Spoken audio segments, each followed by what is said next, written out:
మన కొరకు ఆయన వచ్చి మనల్ని రక్షించుకున్నాడు తన పరిశుద్ధ రక్తము ద్వారా. హల్లెలూయా. కాబట్టి నశించిపోతున్న మనల్ని వెతికి రక్షించిన ఆ గొప్ప దేవుని ప్రేమ ఈ లోకములో ఎక్కడనూ కనిపించదు. ఆయన ప్రేమతోనే మనము ఏ స్థితిలో ఉన్నప్పటికీ, ఏ బంధకాల్లో ఉన్నప్పటికీ, ఎంత అసహ్యకరమైన జీవితంలో ఉన్నప్పటికీ, దేవుడు మన జీవితాలను చూసి మనల్ని త్రోసిపుచ్చలేదు, కానీ ఆయన ప్రేమతో మనల్ని వెతికాడు, మనల్ని రక్షించాడు. కాబట్టి ఆయన సన్నిధానంలో ఇక్కడ మనం కూర్చోగలుగుతున్నాము. అందుని బట్టి దేవుడికి మహిమ కలుగును గాక. హల్లెలూయా. మనం అందరము రక్షించబడిన బిడ్డలము.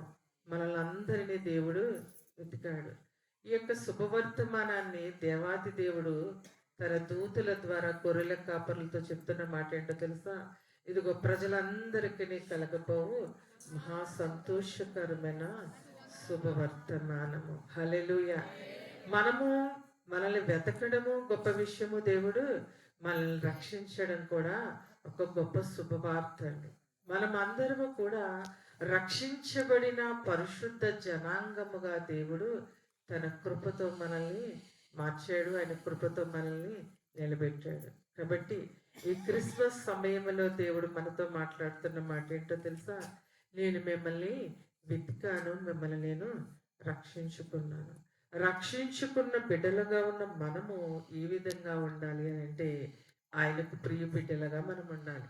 ఈ క్రిస్మస్ సంతోషంలో అనేకులను మనము ఆయన మార్గంలోనికి నడిపించడానికి, మనల్ని దేవుడు ఏ విధంగా అయితే వెతుక్కుంటూ వచ్చాడో, నశించిపోతున్న వారిని దేవాది దేవుడు మార్గంలోనికి నడిపించడానికి, ఆ వెతుకులాట ప్రార్థనలో అవనివ్వండి, లేదంటే సువార్త అందని వారికి దేవుని సువార్తను, దేవుని ప్రేమను ప్రకటించడంలో అవనివ్వండి, ఏ విధంగానైనా సరే దేవుని ప్రేమను రుచి చూపించి అందరినీ కూడా ఆయనలోనికి నడిపించడానికి దేవుడు చేసిన గొప్ప పనిని మనము కూడా బాధ్యత కలిగిన వారుగా, ఆ యొక్క దైవ కార్యాన్ని మనము కూడా దేవుని సువార్తను ప్రకటించేవారుగా, ఈ శుభవర్తమానాన్ని ప్రజలందరికీ తెలియపరిచే బిడ్డలుగా మనం అందరం ఉండాలని నా ఆశ. హల్లెలూయా.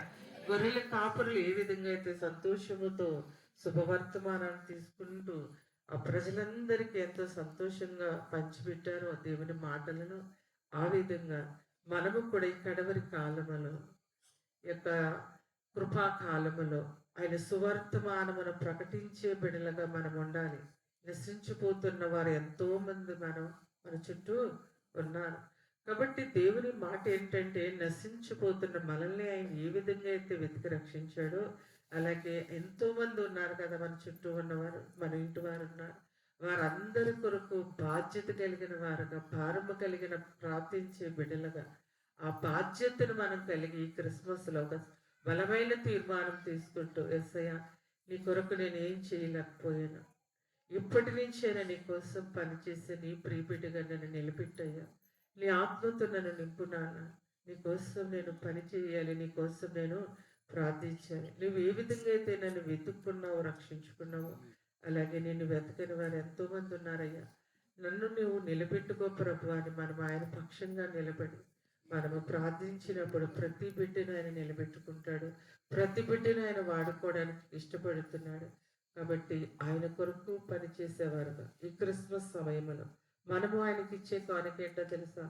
ఆయన యందు మనము భయభక్తులు కలిగి హృదయపూర్వకముగా ఆయన చిత్తానికి లోబడుతూ ఆయన కొరకు ఏమైనా చేయాలి. మనం పాట పాడుకుంటాం, ఏమైనా నువ్వు చేయగలవని, మంచిదే. కానీ మనం ఆయన కొరకు ఏం చేయగలుగుతున్నాం? నేను ఏమైనా ప్రభు కొరకు చేయాలి అన్న తపన కలిగిన వారుగా ఈ క్రిస్మస్ సమయాల్లో మన హృదయాలు సిద్ధపరుచుకొని మన యొక్క ఆ యొక్క ఆలోచనలన్నిటినీ సరి చేసుకుంటూ ఆయన వైపు మనం తిరిగి ప్రభు కొరకు పనిచేయాలి, ప్రభు కొరకు నేను నిలబడాలని ఒక తలంపు, ఒక ఆలోచన మనల్ని నూతనముగా పుట్టినప్పుడు అది నిజమైన క్రిస్మస్ అవుతుంది. అనేకులకు నిజమైన క్రిస్మస్ ఆనందాన్ని, క్రిస్మస్ సంతోషాన్ని మనం పంచగలము. అటువంటి కృపను దేవుడు మనందరికీ దయచేయను గాక. ఆమేన్. హల్లెలూయా. ఏ అవకాశం వచ్చిన అన్నయ్య గారికి నా నిండు వందనములు. దేవుడి యొక్క కుటుంబమును, ఈ దీన సంఘాన్ని దేవుడు బహుగా దీవించి ఆశీర్వదించును గాక. ఆమేన్.